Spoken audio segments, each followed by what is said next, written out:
Hi, I wanted to talk a little bit more in depth about back issues. As I explained in my previous videos about my back, and that's one reason I don't do CNA full time anymore in a nursing home setting or any kind of setting. As far as full time, especially when you're working long hours as in a facility or hospital, either way. I had I think maybe what had contributed to my back issues. I know it's the kind of work I do, but um, when I started back in the profession back in 2009, from 2009 to probably 2014, I wasn't really focused on my shoe wear. Um, I might have not have practiced correct lifting techniques or something, but between that time, 20, 2012 or 2013, 2014, somewhere in that ballpark. My back, I started having problems with my back. It started out though, it would be a sharp pain in the side of my leg, down the side of my right leg, and it would start like at the back, right down the side from my butt, down to the side of my hip and everything. So that's how it started out. And then eventually, I had actually started doing home health. Um, it just all of a sudden took out. I couldn't even walk. The, I mean, if I did, I'd have to hobble through the house. That's how bad it got. The pain level got so bad, I had to lay on pillows under my stomach and lay on my stomach to get relief.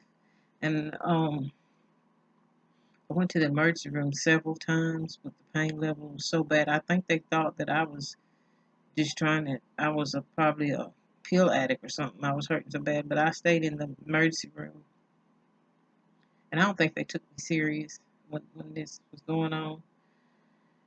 Finally, I went to the doctor, um, and they wanted to start me on therapy, but it was taking them too long. The pain level wasn't going nowhere, so I took it upon myself, and I called a clinic, bone joint, and whatever, a clinic up in Jackson, and they got me on therapy. Um, I think I went through therapy for about a month or two. But I had gotten to the point with this with my back that I was walking on a cane. Um, there was times that my mom had a she had a like an old um, I don't know they use them all the time for support to walk, like a walker. I used a walker to walk, get around in the house with for a while there. And keep in mind, I was in my mid 40s. I wasn't very old at all. Um, but I ended up in bed and just it was like I don't know what was going on. Taking a bath hurt. Just sitting on the toilet to use the bathroom that hurt. Anything I did hurt. So they gave me painkillers, and I started taking the steroids and doing the therapy. And I guess all the combination, but I really seen the best results after I started doing therapy. And I'd say, because I went in there in tears when I was sitting, I remember going to my first session of therapy. I was in tears because of the pain level. Um, the therapist, I think the first thing she did an ice pack, then she put heat, then we'd do a series of exercises, that would strengthen my core area. And then she had me do several exercises, that would help me. And I was walking without any help.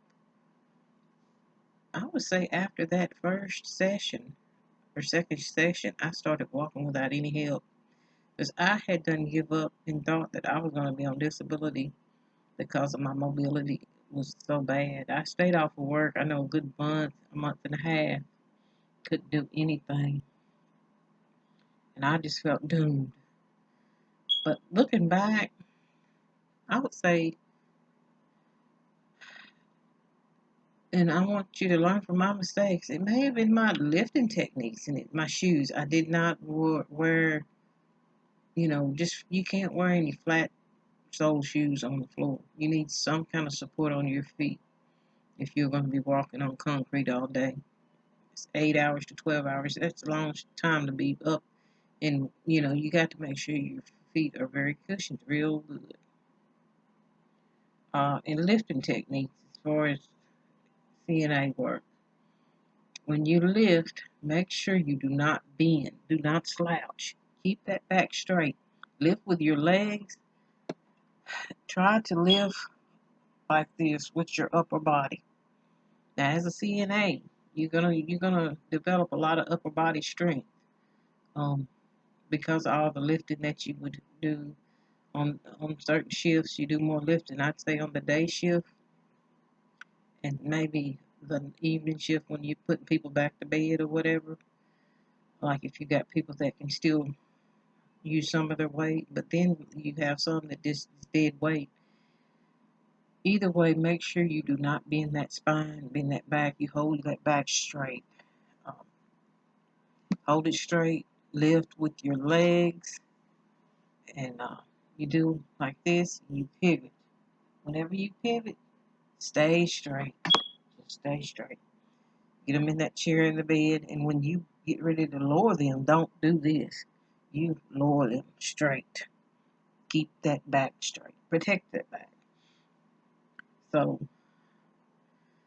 um, so maybe that might have been some of my issues. I might have not have been paying attention. You're steady taking care of people, and then when you're rolling them in the bed, like if you take care of somebody that is hard to turn, I have experienced problems with my arm, elbow, and wrist area because I'm not having an issue right now, but I notice at times, like if I'm taking care of people that it's hard to roll in the bed for a change or whatever. If you're trying to change them, to dry them or whatever you're doing, or change their bed or change them, just in general. Those people are very rough on the arms, muscles, your wrist, your shoulder area.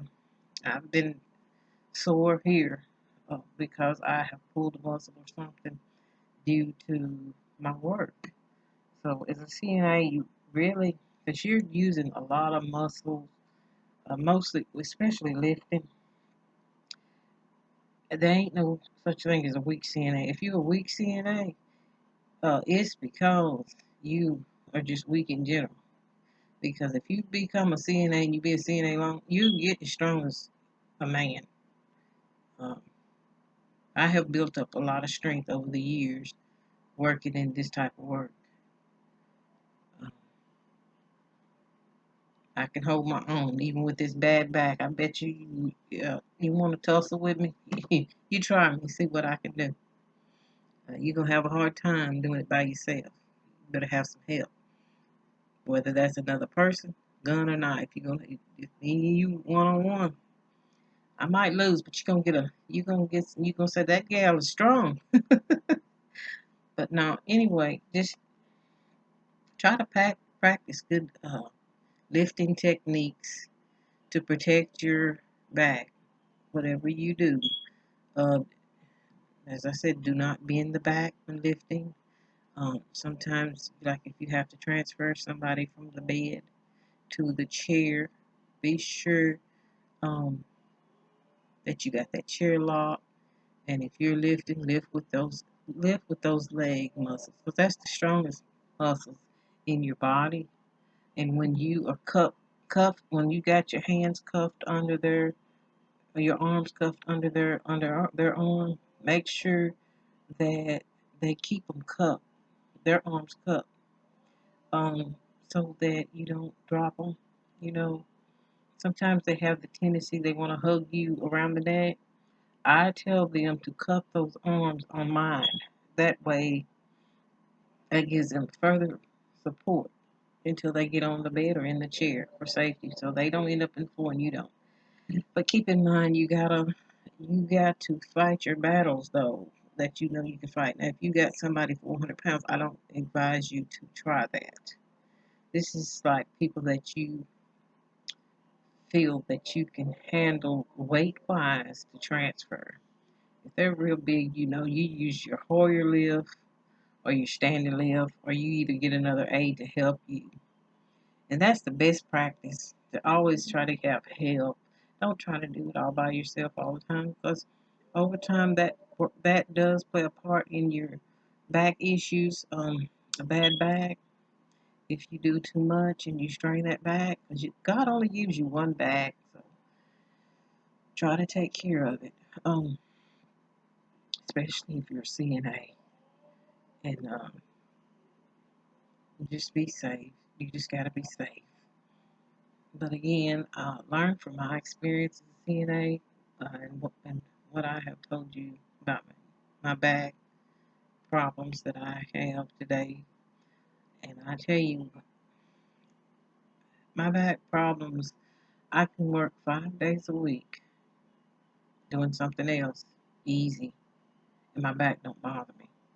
Now, other than house chores, I notice like if I'm working around here in my house and I'm on my feet all day, at the end of the day, my back hurts as if I have been working a 12-hour shift. So my back issues are here to stay. They're not going anywhere. Uh, so I just have to make the best of what I can with the back issues. Uh, Try to do stretches and exercises that would help strengthen my back and make me stronger as well.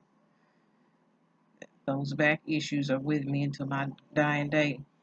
Uh, but I cannot stand on my feet long periods of time with this back problem that I have without hurting. So I have to sit down. What I usually do, like when I work my 12-hour shifts on the weekends, I'll work maybe a few hours, maybe a couple hours and a half, then sit down a few minutes, and then go back and regroup and do the same thing. Try to continue on.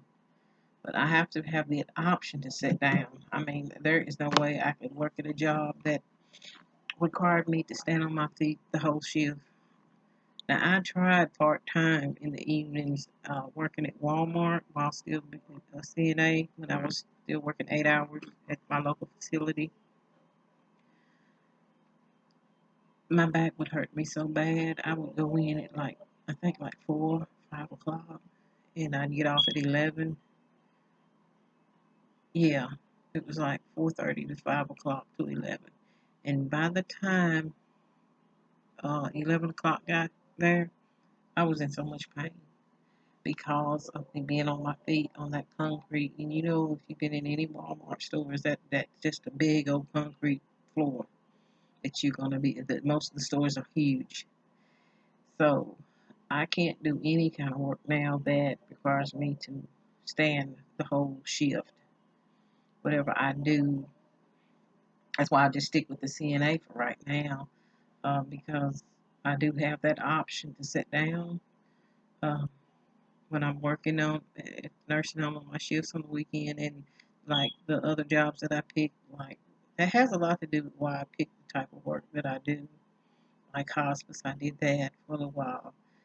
That wasn't hard work, and that helped me with my back problems. I wasn't on my feet the whole time, and I don't hurt. Like right now, I'm not hurting, um, because I'm not doing strenuous work, and I'm not having to stand on my feet the whole time. You know, and so I do jobs that are gonna contribute to me not doing much physical labor. Um, if I pick up anything extra during the week. So that's the thing with back issues. Once you have back issues, they're with you to stay. That's not going anywhere. Um, with a degenerating disc like I have to be careful because see, I could end up paralyzed in a wheelchair from the waist down if I don't be careful. So I have to work the way I do to protect my back, and you have to think of yourself and what you know your limits. Like I was talking to one CNA, she's she's 62 or 63, and she's still working full time as a CNA at one facility. But you know what? Me and her two different people. We're two different people. Um, what her body can stand, my body can't. And my hat's off to her. She can still do it full time. Maybe she's not having the back issues that I'm having, and maybe she's a stronger woman than I am. Either whatever the case may be. And then oh, she said, you know, I had a friend that's 72 and was still saying that. You know what? Uh, if you 72 and you still working 12-hour shifts, my hat's off to you. But when I get 72, if I even see 72, I'm not gonna be working in nobody's nursing home. I'm gonna be enjoying what little life I have left, doing something that I love and having free time. Not that I don't like taking care of people. I do like taking care of people, but it has a lot to do with that I need to make a living right now. The reason I work the way I do. But when it's 72, I'm not gonna be taking care of nobody but me by that time and doing what I want to do. All right, that's all I have on back issues and taking care of your back. I wanted to address this because I had a viewer that asked me questions about that. I wanted to elaborate a little bit more on back issues and how to avoid some of the mistakes that I made in the past. All right, you all have a good day. Ta ta.